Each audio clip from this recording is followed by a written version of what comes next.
Hello everyone, তোমরা সবাই কেমন আছো? তো চলো, আগের ভিডিওতে তোমাদেরকে আমি দেখিয়েছিলাম যে রাস্তার দুধারে প্রকৃতির মনোরম দৃশ্য দেখতে দেখতে আমরা কিভাবে পৌঁছে গেলাম সোনাঝুরি হাট। হ্যাঁ বন্ধুরা, অনেকদিন ধরে ইচ্ছা ছিল সোনাঝুরি হাটে আসবো। তারাপীঠে এর আগে অনেকবার এসেছিলাম, কিন্তু সোনাঝুরি হাটে আসা হয়নি। তাই জন্য দেখো সবাই মিলে চলে আসলাম এই সোনাঝুরি হাটে।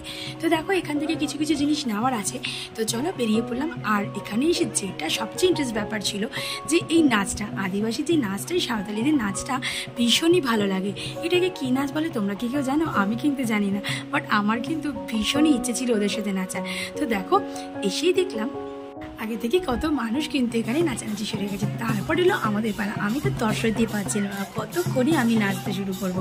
হ্যাঁ বন্ধুরা, দারুণ লাগছিল সত্যি কথা বলছি। সেই দিন কিন্তু ওটা আমার কাছে একদম প্রথম এক্সপিরিয়েন্স ছিল। দেখো অদ্রিক, সায়ন কত সুন্দর ওটা আনন্দ উপভোগ করছে। আর সত্যি কথা বলছি, খুব খুব ভালো লাগছিল। এত সুন্দর ওদের সঙ্গে নাচতে ইচ্ছা করছিল যে মানে সারাক্ষণই নিচে যাই। তো চলো ফাইনালি কিন্তু দেখো আমার নাচটা, আমি কিন্তু আরো হাত ঘুরিয়ে ঘুরিয়ে নাচছিলাম। দারুণ লাগছিল নাচতে, আমি এমনিও ভালোবাসি। তো চলো, মনে হচ্ছিল কেন আমি শাড়িটা পরে আসলাম না। তো চলো ফাইনালি নাচের তালে তালে কিন্তু বেশ ভালো লাগছিল। আর সত্যি কথা বলতে খুবই আনন্দ উপভোগ করছিলাম। ওই দিনটা আমার কাছে কিন্তু একটা ভীষণ ভীষণ সুন্দর দিন ছিল।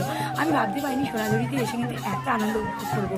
মানে ওখানে আমার কেনাকাটি থেকে কিন্তু বেশ দারুণ লেগেছে কিন্তু আমার এই নাচটা এত সুন্দর। তো চলো ফাইনালি আবার যখন কোনোদিনও যাবো তখন কিন্তু আমি আবারও এরকম ভিডিও করবো আর এরকমই কিন্তু নাচবো। আর সেই দিন কিন্তু আমি হলুদ লাল পেরে শাড়িটা পরে যাবো। তো তোমরা দেখতে পাচ্ছ এখানে আমি কত সুন্দরভাবে মানে একদমই আমি নাচে মগ্ন হয়ে গেছি। আমার এত ভালো লাগছিল। সবচেয়ে যেটা বেশি ভালো লাগছিল, ওনারা যে মাথার মধ্যে যে হাড়ি কলসিগুলোকে নিয়ে নাচ করছিল, একদম স্ট্রেট ভাবে যাচ্ছিল, একদমই কিন্তু নড়চড় হচ্ছিল না। তো আমারও ভীষণ ইচ্ছা করছিল, কিন্তু ফাইনালি আমি রিস্ক দিলাম না। তো দেখো ওদের মতনই কিন্তু আমরা হাত ধরে ধরে নাচ করছিলাম। ওনারা যেরকম করছিল সেরকম ভাবেই কিন্তু আমরা নাচ করছিলাম। আর অর্ধেক দেখো ওখানে কিন্তু ভীষণই খুশি হচ্ছিল, ও কিন্তু একটু মজাই পাচ্ছিল বেশ। আর আমি আমার কিন্তু বরকে বলেই দিয়েছিলাম ভালো করে কিন্তু ভিডিওটা করবে, কারণ বন্ধুদের সঙ্গে কিন্তু এটা শেয়ার করতেই হবে। তো সুন্দর মুহূর্তটা কিন্তু হাতছাড়া করা যাবে না।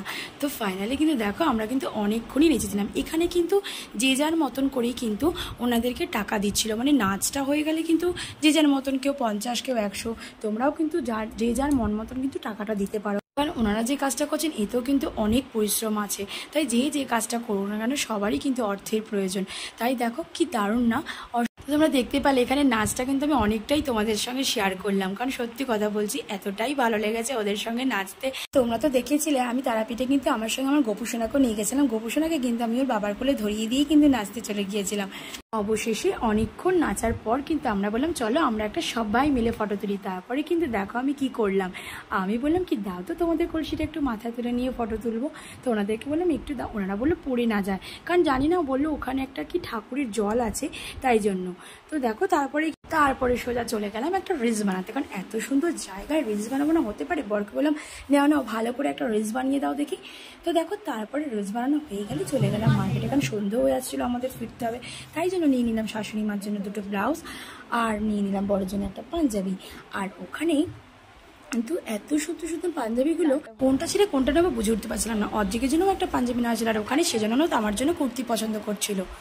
পাঞ্জাবিগুলো বেশি ভালো লাগছিল, তার কারণ এখানে রবীন্দ্রনাথ ঠাকুরের কিন্তু কয়েকটা কবিতাও লেখা ছিল, তাই জন্য কিন্তু ভীষণই ভালো লাগছিল। কাপড়গুলো ছিল ভীষণই সফট। যতক্ষণ ওদের কেনাকাটি না হয় ততক্ষণ আরেকটু ভিডিও বানিয়ে নিতে তোমরা। আর ওইখানে অর্ধেক আমাকে ডাকছে কিসের জন্য, চলো সেটাই তোমরা দেখে নাও।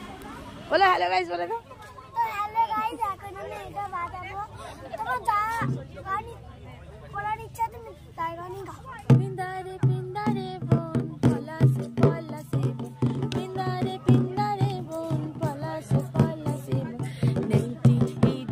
তোমরা দেখতেই পারলে এখানে মা কিন্তু এখন সিঙ্গার হয়ে গেছিল আর ছেলে হয়ে গেছিল মিউজিশিয়ান। তো চলো ফাইনালি কিন্তু আমরা অনেক কেনাকাটি করে কিন্তু এরপর বাড়ি ফিরছি।